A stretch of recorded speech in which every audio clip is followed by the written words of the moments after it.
मैं जगत सिंह आज आपके लिए लेकर आया नया टॉपिक पॉलिनोमियल। पॉलिनोमियल क्या होता है इसके बारे में पहले डिस्कस करते हैं, देखते हैं डेफिनेशन की ओर।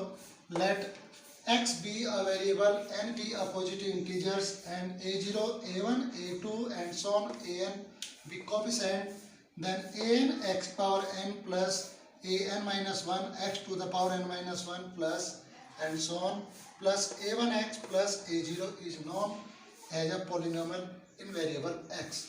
तो in this case अगर आपकी कोई पॉलिनोमियल दिया हुआ है x की डिग्री की फॉर्म में और साथ में कुछ कोएफिशिएंट दिए हुए हैं तो पॉलिनोमियल हो सकता है अगर उसकी वेरिएबल की सभी पावर्स पॉजिटिव होल नंबर की फॉर्म में दी हुई होंगी। देखते हैं इसके टाइप्स ऑफ पॉलिनोमियल पर आते हैं। तो types of polynomial on the basis of two, number 1 according their term.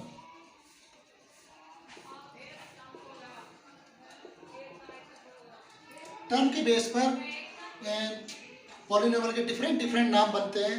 जैसे अगर उसकी नाम है मोनोमियल,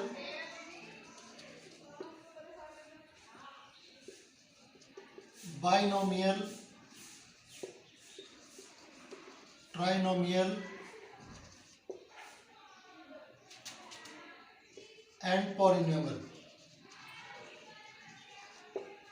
मोनोमियल जिसके अंदर केवल एक टर्म होती है, ऐसा पॉलिनोमियल जिसके केवल एक टर्म हो तो इसकी टर्म होती है 1। बाइनोमियल में 2 टर्म होती हैं, ट्राइनोमियल में 3 टर्म और 3 से ज़्यादा टर्म वालों को 4, 5, 6, 7 इस तरह से उसको पॉलिनोमियल नाम बोलते हैं। 4 टर्म वाले को वैसे क्वाड्रिनोमियल भी बोलते हैं। तो इसके बाद के सभी नंबर्स को 5 वाले 5 टर्म जिसके होती हैं, 6 टर्म होती हैं, उन सभी को पॉलिनोमियल बोलते हैं। अब सेकंड जो टाइप है इसका वो डिपेंड करता है अकॉर्डिंग देयर डिग्री। डिग्री के बेस पर भी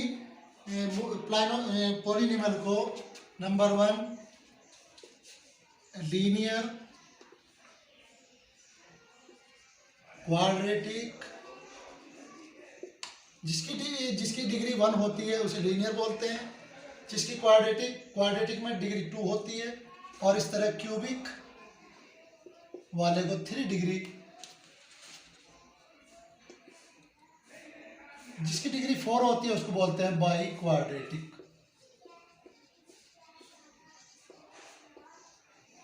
तो इस तरह से हम डिग्री के बेस पर भी डिफरेंट नाम हमारे पॉलिनोमियल के बन जाते हैं।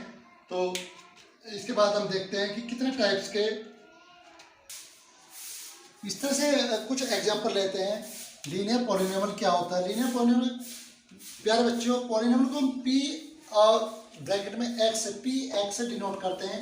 तो लीनियर पॉलिनोमियल होगा P X equal to 2x + 5 3y + 9 इस तरह से बनने वाली सीरीज में, जिसके अंदर केवल 1 वेरिएबल होगा और उसके केवल 2 टर्म होंगी। टर्म 2 भी हो सकती है, 1 भी टर्म हो सकती है, इससे कोई वो नहीं है, लेकिन डिग्री 1 होगी, इसलिए लीनियर उसको पॉलिनोमियल बोलते हैं। Quadratic polynomial P X equal to X की पावर 2 की फॉर्म में जो भी वेरिएबल दिया हुआ उसकी पावर 2 होनी चाहिए। तो x² + 2x + 5 और x² - 5 y² + 8 इस तरह के कुछ एग्जांपल्स हम ले सकते हैं। तो cubic P X equal to x³ - 2x² + x + 12 and biquadratic x की पावर 4 - 31 x - 4। यहाँ देखो इस क्वेश्चन के अंदर x की पावर 3 और x की पावर 2 नहीं है, फिर भी ये x की पावर 4 होने के कारण इसको बाई क्वाड्रेटिक पॉलिनोमियल हम बोलते हैं। इसी तरह यहाँ पर x की पावर 3 होने के कारण क्यूबिक पॉलिनोमियल है। ऐसा पॉलिनोमियल जिसके अंदर कोई भी वेरिएबल नहीं होता या उसकी वैल्यू 0 हो या कोई भी नंबर दिया होता है 0 - 5 5 एक्सेट्रा, जैसे पी एक्स की बजाय यहाँ पर 5। दूसरा हम ले सकते हैं पी एक्स इक्वल टू 5 ले सकते हैं या पी एक्स इक्वल टू 7 लिया जा सकता है। तो इस तरह के जितने भी पॉलिनोमियल होंगे वो भी कांस्टेंट पॉलिनोमियल होते हैं। इसके बाद आती है हमारी degree of polynomial. Degree of polynomial क्या होता है?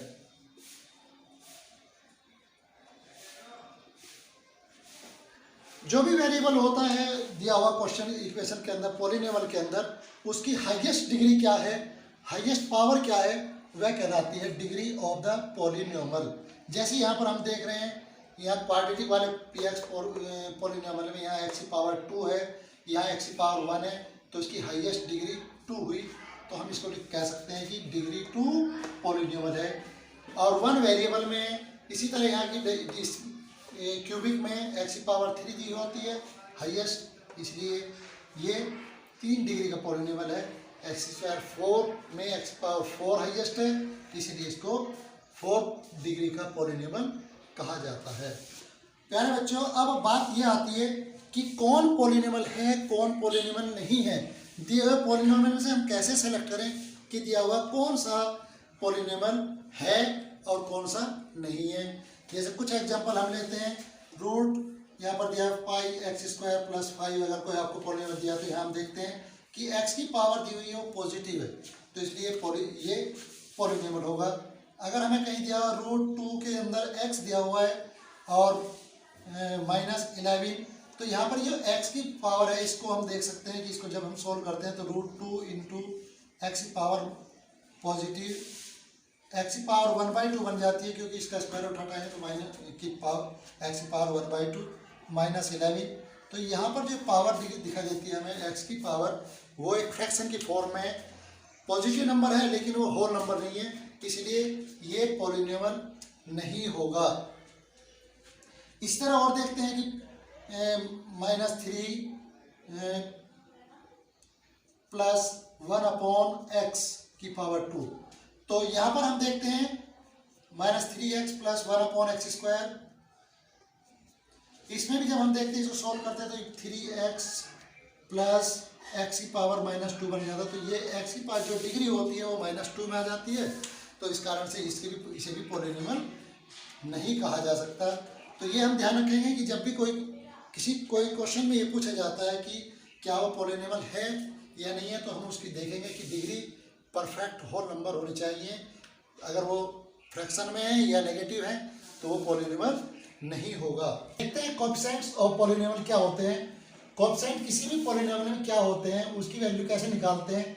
तो अगर मैंने कुछ एग्जांपल आपके सामने लिखे हुए हैं, 3x² - 6x + 15, अगर ये एक पॉलिनोमियल दिया हुआ है तो इसके अंदर टर्म क्या क्या है, कहीं कहीं ये भी पूछ लेता है कि इसके टर्म्स और डिग्री बताइए।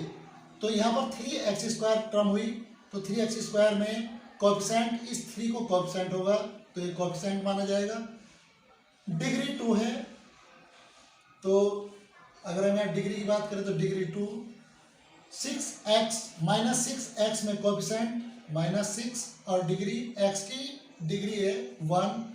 यहाँ पर 15 जो थर्ड पार्ट दिखाई देता है 15 में कोई भी डिग्री नहीं है, क्योंकि वेरिएबल ही नहीं है, तो इसकी डिग्री 0 हुई। और तो ये 0 डिग्री का है। और कोएफिशिएंट यहाँ पर कांस्टेंट जो दिया हुआ है, कोएफिशिएंट इसके अंदर कुछ नहीं है, और ये अपने आप में 15 डिग्री इसकी 0 होगी। आते हैं दूसरे क्वेश्चन पर। 12x की पावर 4 - 17x³ + 18x² - 12x + 20, ये एक आपका दूसरा पॉलिनोमियल है, जहाँ पर 12x² फर्स्ट, x की पावर 4 पहली टर्म फर्स्ट टर्म है, ये सेकंड टर्म है, थर्ड टर्म, ये फोर्थ टर्म और ये 5 टर्म। तो इस तरह से पॉलिनोमियल 5 टर्म का 5 टर्म्स का पॉलिनोमियल है। और फर्स्ट 12x की पावर 4 को हमने लिया, तो यहाँ पर इसका कोएफिशिएंट x की पावर 4 का कोएफिशिएंट होगा 12, और यहाँ पर डिग्री हुई 4। यहाँ पर x की पावर 3, वेरिएबल x है, पावर इसकी 3 है, तो 3 पावर यहाँ लिखेंगे और इसका कोएफिशिएंट हुआ -17। इसी तरह से x की पावर 2 का कोएफिशिएंट 18 और यहाँ पर डिग्री 2। x की इस -12x में टर्म -12 कोएफिशिएंट हुआ और डिग्री x की 1। ये 20 के साथ कोई वेरिएबल नहीं है, तो इसलिए इसकी जो डिग्री होगी वो 0 होगी और कोएफिशिएंट कुछ नहीं होगा, क्योंकि ये एक कांस्टेंट टर्म है। एग्जांपल्स लेते हैं कुछ इसके। px = 2y³ + 3y - 1 @ y = 2। y = 2 पर इसकी वैल्यू फाइंड करते हैं, देखते हैं इसकी वैल्यू क्या आती है। तो जहाँ जहाँ x दिया हुआ है उस वेरिएबल की वैल्यू हम 2 रखेंगे, क्योंकि यहाँ पर वैल्यू py वेरिएबल y था तो py होगा, तो py y की प्लेस पर 2 रखें और इसमें पुट करते हैं तो 2 इंटू वाई की पावर 3, इट मीन्स 2 की power 3 plus 3 into Y, Y की प्लेस पर 2 माइनस 1, इस तरह से 2 इंटू 2 की क्यूब 8 प्लस 3 2 जा 6 माइनस 1, 2 8 जा 16 plus 6 minus 1 equal to 20, 2 minus 1 21। तो इस तरह से इसकी वैल्यू आती है 21। चेक एक और एग्जांपल लेते हैं, P Y equal to 3y cube minus 4y plus root 11। अगर कोई पॉलिनोमियल हमें इस फॉर्म में दिया हुआ हो तो उसे कैसे सोल्व करते हैं, इसको भी हमें चेक करना है एट y इक्वल टू 2 पर।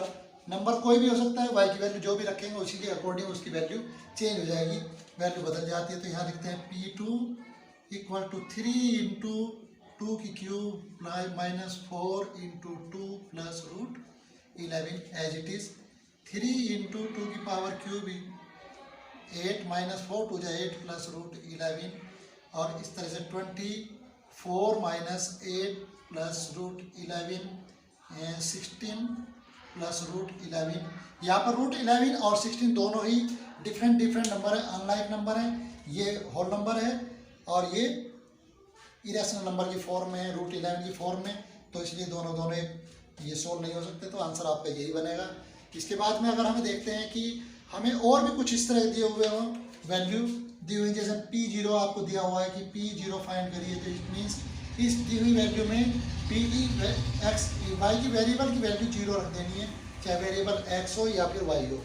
तो वेरिएबल की वैल्यू अगर हम 0 रखते हैं तो 3 into 0 minus 4 into 0 plus root 11, इस तरह से इसकी वैल्यू ये 0 और ये रूट 11 इसकी वैल्यू आ जाती है। इसी तरह माइनस की अगर कोई चीज़ दी, माइनस की कोई वैल्यू दी हुई है P माइनस 1 इक्वल टू, तो इसको फाइंड करने के लिए फिर हम y की प्लेस पर 3 इंटू माइनस 1 की power 3 minus 4 into minus 1 plus root 11, और इस तरह से 3 माइनस 1 की पावर 3 पावर ऑड नंबर में है, तो इसलिए इसका माइनस में आंसर आएगा। तो माइनस के 3 हो जाएंगे, माइनस माइनस प्लस के 4 प्लस रूट 11। इस तरह से प्लस के 4 में से माइनस के 3 माइनस करने पर 1 प्लस रूट 11 आपका आंसर आएगा। और ये P माइनस 1 की वैल्यू 1 प्लस रूट 11 होगी। इसी तरह से अगर आपको दिया हुआ हो कि फाइंड द जीरोज, ये तो हमने बताया अभी कि कैसे इसकी वैल्यू फाइंड की जा सकती है, किसी भी वेरिएबल की अगर वैल्यू दी हुई हो। लेकिन अगर हमें वैल्यू फाइंड करनी है किसी पॉलिनोमियल की, तो उसकी वैल्यू क्या होती है, उसके लिए हम देखते हैं एक example. Px equal to 3x square plus 5x minus 2। यहाँ पर आपको ये कहा जाए कि इसमें y की वैल्यू या x की वैल्यू नहीं दी हुई हो, तो हम इसे कैसे सोल्व करते हैं। तो हम 8th क्लास में एक आइडेंटिटी के थ्रू हम क्वेश्चन ये कर चुके हैं फैक्टर्स, कि अगर कोई पावर 2 की फॉर्म में है और बीच में जो नंबर दिया होता तो ये स्प्लिटिंग मिडिल टर्म वाले मेथड से हम ये सोल्व कर लेते हैं। तो 3 2 जा 6 के ऐसे 2 फैक्टर करने हैं, हमें ढूंढने होते हैं कि जो माइनस करके 5 आए। तो इस तरह 6 इंटू 1 6 1 जा 6 में से 1 जाकर 5 बचता है। तो इस तरह से इसके फैक्टर हमें पहले करने होंगे, क्योंकि यहाँ पर कोई वैल्यू दी हुई नहीं है। ये भी कहा जा सकता है कि find the zeros of 3x square plus 5x minus 2। तो ये भी इस केस में भी हमें इसी तरह से इस क्वेश्चन को सोल्व करना होगा। तो इसकी 5x की प्लेस पर रखते हैं 6x minus 1 means minus x minus 2। तो इस तरह से आपका क्वेश्चन सोल्व हो जाए। 3x square plus 6x minus x minus 2। 3x square और 6x में हमें कॉमन लेना होगा, तो यहाँ पर 3x कॉमन है तो x प्लस 2 माइनस यहाँ पर 1 कॉमन है, क्योंकि x और 2 में कोई भी नंबर कॉमन, ना x कॉमन है और ना 2 कॉमन है, तो यहाँ पर 1 लेते हैं। तो ये x प्लस 2, दोनों ब्रैकेट सेम है तो ये कॉमन ले लिया जाएगा। तो x प्लस 2 बाहर आ गया, अंदर बचा 3x माइनस 1। और जब भी इसकी वैल्यू हमें निकालनी होती है पॉलिनोमियल की, तो उसको दो हमारे पास 2 फैक्टर्स आए, तो इनको एक एक अलग करके लिखते हैं। If x plus 2 equal to 0, तो x इक्वल टू माइनस 2, ये आपका एक वैल्यू होगी। यानी अगर x की वैल्यू हम यहाँ पर इस पॉलिनोमियल में माइनस 2 रखें, तो इसकी वैल्यू 0 हो जाएगी। इसी तरह दूसरा फैक्टर आता है तो 3x माइनस 1 इक्वल टू 0, तो 3x इक्वल टू 1 और x इक्वल टू 1/3। अगर इस दिए हुए पॉलिनोमियल में हम x की वैल्यू 1/3 लिखें तो भी इसकी वैल्यू px की वैल्यू 0 आ जाएगी। तो इस तरह से ये दोनों x इक्वल टू -2 और x इक्वल टू 1/3 दोनों ही इसके 0 हैं और इनको 0 भी कहते हैं और हम इसको पॉलिनोमियल का सॉल्यूशन भी बोलते हैं। अब हम कैसे सोल्व करें या कौन कौन से इसमें मेथड्स यूज कर सकते हैं पॉलिनोमियल को सोल्व करने के लिए, तो हमें फर्स्ट मेथड है हमारा फैक्टर्स थ्योरम कैसे लागू होती है। तो एक क्वेश्चन यहाँ पर अगर इस तरह दिया हुआ है 23 divided by 5 gives quotient 4 and remainder 3, तो हम इसे किस प्रकार से लिखते हैं। तो 23 को डिवाइड किया गया 5 से, कोसेंट आया 4 प्लस 3 रिमाइंडर आया, तो इस तरह से हमारा एक क्वेश्चन 5 4 20 प्लस 3 23 इसके 23 के इक्वल होता है। तो इसको एक फैक्टर की फॉर्म में हमने रखा हुआ है। तो अब हम देखते हैं कि 23 को क्या बोलते हैं। 23 को डिवाइडेंड बोलते हैं। 4 क्या था, 4 कोसेंट था, तो इसको ये कोसेंट है into divisor plus remainder. Dividend को हम px जो हमारा पॉलिनोमियल होता है वह डिवाइडेंड होता है।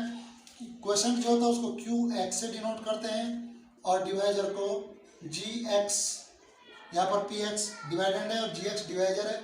इसी तरह रिमाइंडर को हम rx से डिनोट करते हैं। इसमें कंडीशन ये होनी चाहिए कि जो डिवाइजर होता है rx, इसकी वैल्यू जो px होती है इससे लेस होनी चाहिए। Degree of rx is less than degree of gx। जो डिवाइजर होता है इस डिवाइजर से इसकी डिग्री कम होती है, तभी ये रिमाइंडर होता है, रिमाइंडर बचता है। तो इस थ्योरम का px equal to qx into gx plus rx, इस थ्योरम को हम बोलते हैं फैक्टर्स थ्योरम। सेकंड आती है रिमाइंडर थ्योरम। रिमाइंडर थ्योरम क्या होती है, अगर किसी पॉलिनोमियल की हमें वैल्यू फाइंड करनी हो और उसमें ये कहा जा रहा हो कि ये x बाई x माइनस 3 से या x माइनस 2 से या x प्लस a से डिवाइड होता है, तो इस तरह से x अगर कहीं दिया हुआ है x प्लस 2 की कोई भी फैक्टर अगर दिया हुआ है is a factor of px equal to 3x square plus 5x minus 2। इस केस में ऐसे भी लिखा जा सकता है कि कोई polynomial 3x square plus 5x minus 2 is divide by x plus 2 या इज द डिवाइजर। तो हर केस में हमें देखना हो कि x प्लस 2 की जो वैल्यू है इसको इस पॉलिनोमियल से डिवाइड करने पर क्या इसकी वैल्यू 0 आती है। अगर इसकी वैल्यू 0 आ जाती है तो इसका मतलब इसका अर्थ है कि ये पॉलिनोमियल का सॉल्यूशन है। और इससे हमारे पास में रिमाइंडर आता है जब ये इसको x प्लस 2 को कोई भी नंबर इसके अंदर हम x की वैल्यू के स्थान पर प्लेस करेंगे तो इसकी वैल्यू जो आएगी वो रिमाइंडर आती है। इसलिए अगर 0 आता है तो रिमाइंडर वो डिवाइड है, फैक्टर्स है, मल्टीपल्स हैं। अगर यहाँ पर कुछ आंसर बच जाता है, 0 के अलावा कोई पॉजिटिव नंबर आता है, तो इसका मतलब कि वो परफेक्टली डिविजिबल नहीं है और वो रिमाइंडर हमें मिल जाता है। तो चेक करते हैं कि x प्लस 2 इसका फैक्टर है या नहीं है। 3x square plus 5x minus 2 को हम डिवाइड करके देखते हैं। x प्लस 2 से जब इसको डिवाइड करें तो 3x टाइम्स इससे मल्टीप्लाई होगी तो 3x स्क्वायर प्लस 3 2 जा 6x minus minus sign change किए, इससे कैंसिल हो जाएगा। तो यहाँ पर बचेगा माइनस x माइनस 2, क्योंकि माइनस के 6 ज़्यादा है और प्लस के 5 कम है, तो माइनस के x माइनस 2। अब दोनों ही वैल्यू माइनस में तो माइनस लेते हैं और वैल्यू हमारे पास x तो x की सीधा 1, तो 1 से मल्टीप्लाई की तो माइनस का x माइनस 2, इस तरह से positive positive cancel equal to 0। तो इस केस में हमारा रिमाइंडर 0 आता है। तो ये है सही कंडीशन की x plus 1 is a factor of px।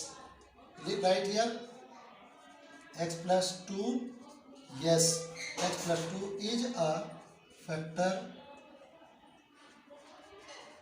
Of px। अगर ये फैक्टर डिवाइड कंप्लीटली नहीं होता है, रिमाइंडर देता है, तो फिर इस तरह से इस रिमाइंडर थ्योरम में अगर ये पूछा जाती है find the remainder when x+2 is x+2 divide the px। तो दूसरा मेथड हमारा ये जो मेथड आपको दिखाया गया है इसमें कल डिवाइड करके डिवीजन मेथड से है। अगली बार जब हम दिखाते हैं कि रिमाइंडर थ्योरम का कैसे यूज करते हैं, तो जो हमारे पास में x+2 जिससे हमें डिवाइड करना है तो उस वैल्यू को इसके अंदर प्लेस करते हैं। जैसे हमने पहले एग्जांपल्स दिए थे उनमें x की वैल्यू प्लेस की थी, तो इस तरह से तो हमें यहाँ पुट करना होता है। पुट उससे पहले बता देता हूँ कि px क्या था हमारा 3x² प्लस 5x माइनस 2।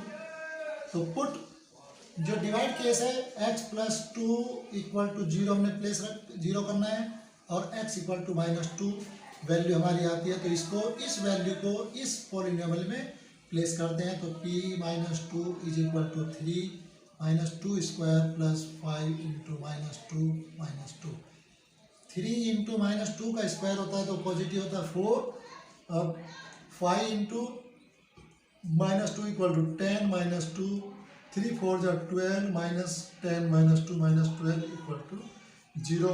तो इस तरह से हमारा रिमाइंडर आता है 0। इससे भी हमें पता चल जाता है कि दिया हुआ नंबर्स x+2 दिए हुए पॉलिनोमियल को पूरी तरह डिवाइड करता है कि नहीं करता है। अगर रिमाइंडर 0 आता है, यहाँ पर रिमाइंडर 0 आता है तो ये इसका फैक्टर है। अगर 0 नहीं आता तो हम लिख देते हैं कि x+2 is not a factor of the polynomial. Some important identities. पिछली क्लास में आपने सीखा कि वहाँ पर चार आइडेंटिटी आप पढ़ चुके हैं। a+b का whole square equal to a² plus b² plus 2ab, a-b का whole square equal to a² plus b² minus 2ab।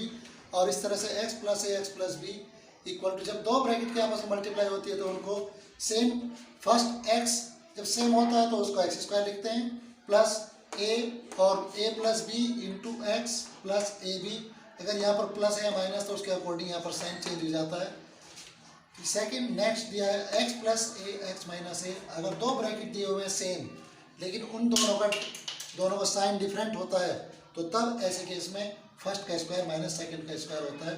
तो ये आइडेंटिटी बहुत पॉपुलर है और ये मोस्टली प्लेस पर यूज की जा चुकी होती है। तो आगे इस क्लास के अंदर आपको कुछ और नई आइडेंटिटी देखने को मिलेंगी, जहाँ पर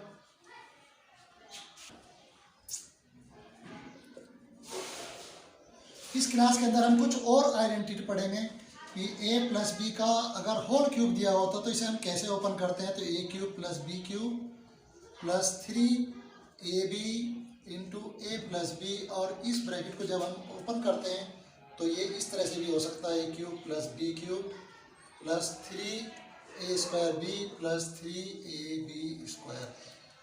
इसी तरह अगर दोनों ब्रैकेट में a माइनस बी दिया हो तो उसका क्यूब क्या होता है, होल क्यूब क्या होता है। तो a का cube minus b³ minus 3ab into a minus b. इसको सोल्व करते हैं तो ये आता है a³ minus b³ minus 3a² b plus 3ab²। तो यहाँ पर ये प्लस हो जाता है क्योंकि माइनस के माइनस में मल्टीप्लाई होने पर पॉजिटिव साइन आता है। इसी तरह a³ प्लस b³ अगर दिया हुआ है तो इसकी वैल्यू क्या होगी, a plus b into a² plus b² minus ab। अगर a³ माइनस b³ की आइडेंटिटी लें तो ये फर्स्ट ब्रैकेट में माइनस होगा और सेकंड के तीनों केस पॉजिटिव होंगे।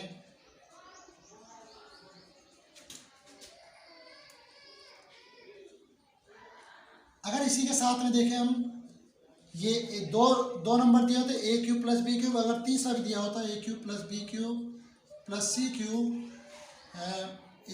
Minus 3abc is equal to, ये होता है, इसकी आइडेंटिटी होती है a plus b plus c a² plus b² plus c² minus ab minus bc minus ca।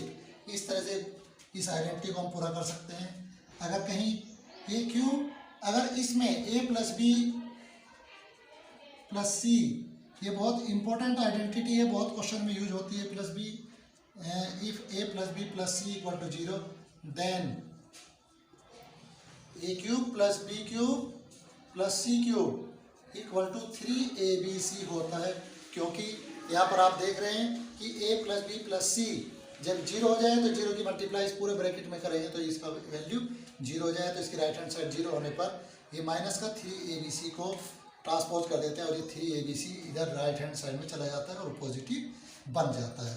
तो इसी तरह अगर a प्लस बी प्लस सी का होल स्क्वायर दिया हो, इससे पहले हम जो स्क्वायर पढ़े हुए हैं वो दो नंबर्स का पढ़े हैं, a प्लस बी का होल स्क्वायर या a माइनस बी का होल स्क्वायर। तो अगर यहाँ पर देते हैं 3 नंबर्स का होल स्क्वायर दिया हुआ तो क्या करें, तो फर्स्ट इसका हो जाए square plus B square plus C square plus 2ab plus 2bc plus 2ca।